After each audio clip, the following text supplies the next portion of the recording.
ருத்ரன் மற்றும் அவரின் டீம் ரகுவின் வீட்டின் தெருவின் முனையில் ஜீப்பை நிறுத்திவிட்டு ருத்ரன் மட்டும் ரகுவின் வீட்டை நோக்கி நடக்கத் தொடங்கினார். அவர் சாதாரண உடைகளை அணிந்திருந்தார், அதாவது மஃப்டியில் இருந்தார். காலிங் பெல் சுவிட்சை அழுத்தினார். கதவு திறக்கப்பட்டது. ரகுதான் கதவை திறந்தார். அவர்கள் இருவரும் சோஃபாவில் அமர்ந்தனர். ருத்ரன் பேசத் தொடங்கினார். அவர் கண் ஆர்த்தியின் போட்டோவின் மீது விழுந்தது.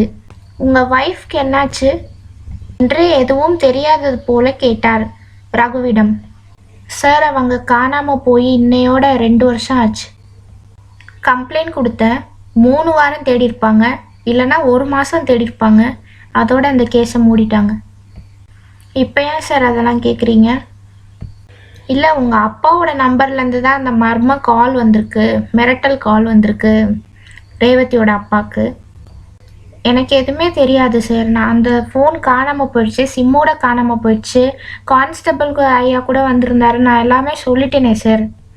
இங்கே பாருங்கள் மிஸ்டர் ரகு, விசாரிக்க வேண்டியது எங்களோட கடமை. ஆமாம் ரகு, உங்கள் அப்பா சுந்தரம் வாட்ச் ரிப்பேர் பண்ணுற கடை வச்சுருந்தார்ல?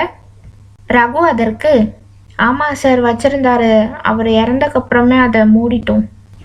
சரி ரகு, எனக்கு ரொம்ப நாளாக அந்த பாக்கெட் வாட்ச் வாங்கணும்னு ஆசை. இப்போ ஸ்டேஷனுக்கு வர்ற வாட்ச் எல்லாம் உடஞ்சி போய் தான் அனுப்புகிறாங்க. உங்கள் கடையில் இருந்த ஸ்டாக் எதுவும் இருந்துச்சுன்னா நான் வாங்கிக்கிறேன்னு.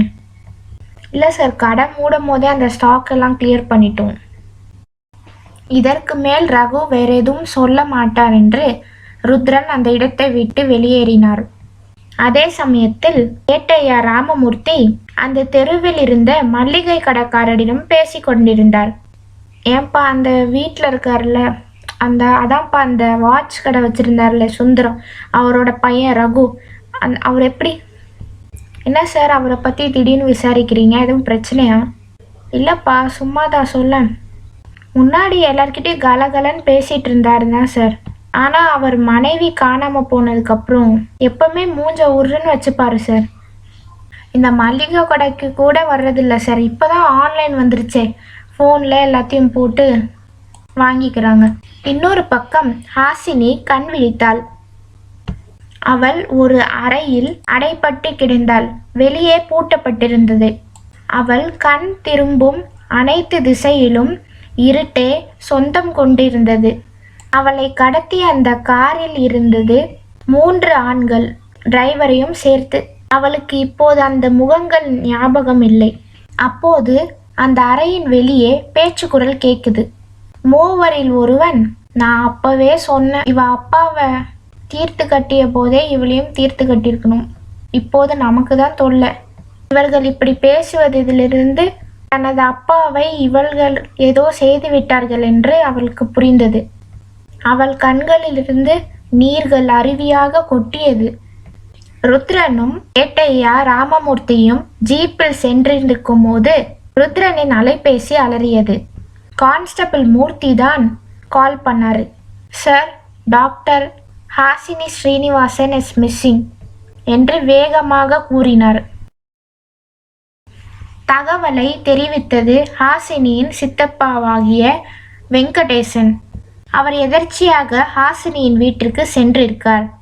அப்போது ஹாசினி அங்கில்லை. வேலையால் பரமேஸ்வரி தான் இருந்தார். அவர்கள் ஹாசினி போலீஸ் ஸ்டேஷனுக்கு கம்ப்ளைண்ட் கொடுக்க போனதாக வெங்கடேசனிடம் கூறினார். ஹாசினி சென்று வெகு நேரமாகி திரும்பி வராததால் வெங்கடேசன் போலீஸ் ஸ்டேஷனுக்கு சென்றார். அப்போது கான்ஸ்டபிள் மூர்த்தி எஸ்ஐ கவிதாவிடம் கேஸ் ஃபைல்களை கொடுத்தார்.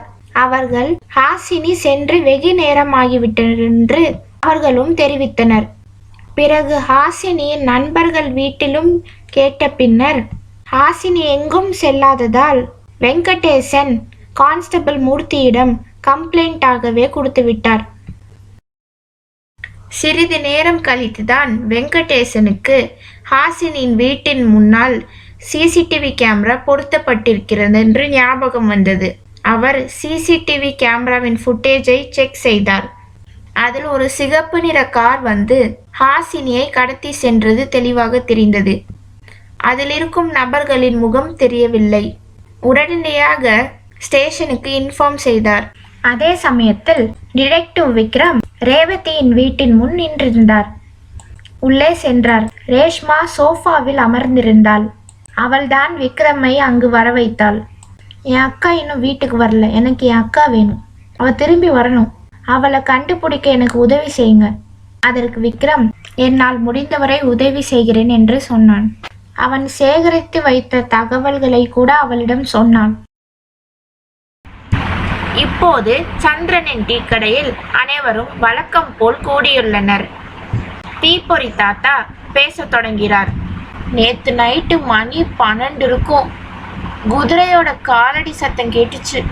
நான் இருந்த அறையின் கதவை உடைச்சிக்கிட்டு குதிரையில ஒரு உருவம் என்னை நோக்கி வந்துச்சுப்பா. பயத்துல என்னால கத்த கூட முடியல, பேச்சு கூட வரல.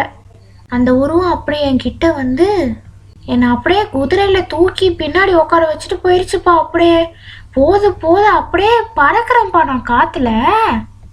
சந்திரன் அதற்கு, தாத்தா அந்த உருவம் உங்களை தூக்கிட்டு போயிடுச்சுன்னா அப்புறம் எப்படி தாத்தா எங்க கண் முன்னாடி போய் இருக்கீங்க? அதற்கு தீப்பொறி தாத்தா, ஏண்டா சந்திரா, அப்ப அந்த உருவம் என்னை தூக்கிட்டு போகணுன்ற நீ? ஐயோ, நான் அப்படி சொல்வேன்னா தாத்தா என்று சந்திரன் சொன்னார். தீப்பொறி தாத்தா அதற்கு, அப்படியே காத்துல நான் அப்படியே தூக்கிட்டு போயிட்டே இருந்துச்சு. அப்புறம் என்னாச்சு தெரியுமா? பையன் வத்தி குச்சி இருக்கான்ல, அவன் என்ன கூப்பிடுற சத்தம் கேட்டுச்சு. அப்புறம் கண் முழிச்சேன், பார்த்தா கனவு. ஆனா சந்திரா, கடிகாரத்துல கரெக்டா 12 மணிடா நான் முழிக்கும் போது.